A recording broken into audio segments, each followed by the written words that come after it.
Hi, this is Kamera. My first few minutes with God. Day number 233, Jeremiah chapter 41 and through 45. Ishmael, he assassins Gedaliah. Gedaliah was a new appointed governor of Judah. He was appointed by Nebuchadnezzar. He and his friend Elisama, yeah, they also killed the Judeans and the Babylonians who had accompanied Gedaliah to Mizpah. The next day, 80 men from Shechem, Shiloh, and Samaria, they came to worship at the temple of the Lord. Ishmael, he tricked them, and he and his men assassinated those 80 men. Yeah. So Ishmael, he made captive all the people who Gedaliah was responsible for, all those who were in his care. You had royal people, you had Jeremiah, a few people, and he took them as hostage.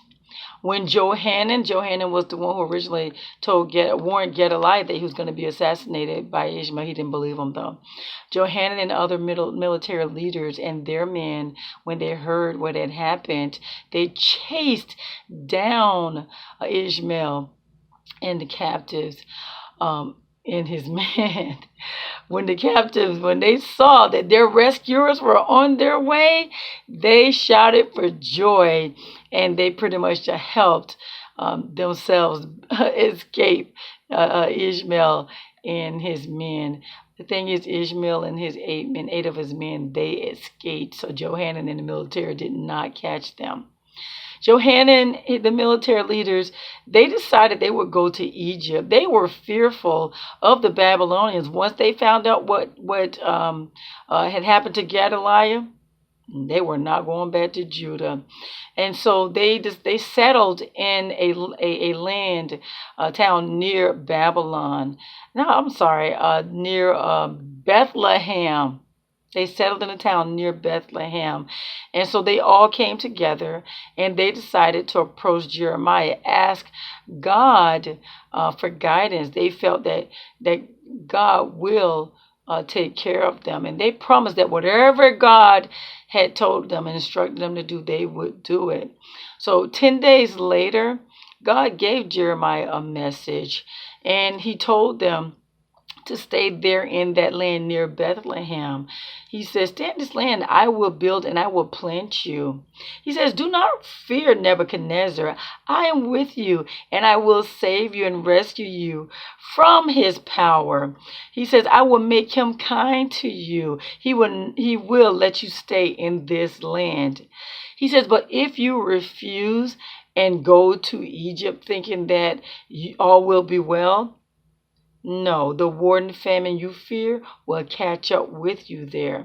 Do not go to Egypt. Well, Azariah, Johanan, and all the other proud men, they called Jeremiah a liar, thinking that Jeremiah wanted them to just go to Judah, right? Isn't that something? He said they're telling him the Lord did not forbid us to go to Egypt. Why would they even ask Jeremiah, right? Jeremiah was like, you guys knew you weren't going to listen. You lied and said you would listen. You never listen to what God tell you. Yeah. And so God gives them another message. He says, I will certainly bring my servant Nebuchadnezzar of king of Babylon to Egypt, and he will destroy Egypt. He will bring death, war, and captivity. He will set fire to the temples of the temples of the Egyptian gods. He will carry away the idols as plunder. He himself, Nebuchadnezzar, he will leave there unharmed. Yeah. So God also gives a message to Jeremiah concerning the Judeans who were living in the northern part of Egypt. He says, you saw the calamity I brought on Judah and Jerusalem. They now live deserted and ruined. They provoked my anger with all their wickedness. Again and again, I warned them and pleaded with them through prophets. Don't do this horrible thing. All these horrible things they were doing, serving idols, the wickedness they had been doing. They would not listen. And what they do, they turned their backs on God and continued to do their wickedness. He says, but why are you destroying yourselves, doing the same thing they did? But you're serving these idols here in Egypt, doing all this wickedness. Even right now today, you're showing no remorse or reverence. No one has chosen to follow my word and decrees. Therefore, God says, I am determined to destroy every one of you. You will die, from the least to the greatest. He says, these remnants who left Judah determined to come to Egypt to live, I will consume them. He says, only a few in number, will escape death and return to Judah from Egypt. He says, I will punish you here, and I will turn Pharaoh, Hophra, king of Egypt, over to his enemies, just like I turned over Zedekiah, king of Judah, to Nebuchadnezzar, king of Babylon. Isn't that something? That's what he says. How about the Lord gave a message to concerning Barak to Jeremiah.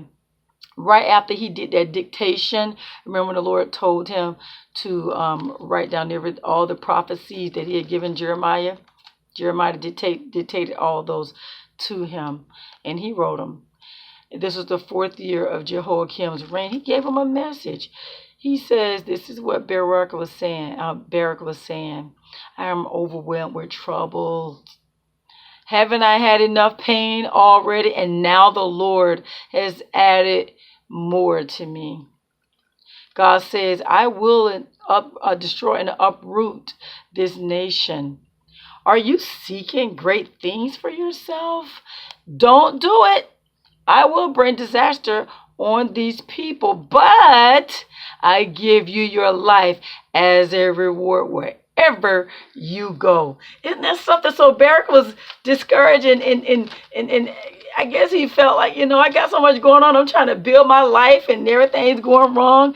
But God says, don't even try to build anything here because it's going to be destroyed. But you're going to be good. I give you your life as a reward. So good, so good. So good. There you have it, guys. That's day number 233, Jeremiah chapter 41 through 45. You have a God-filled blessed day.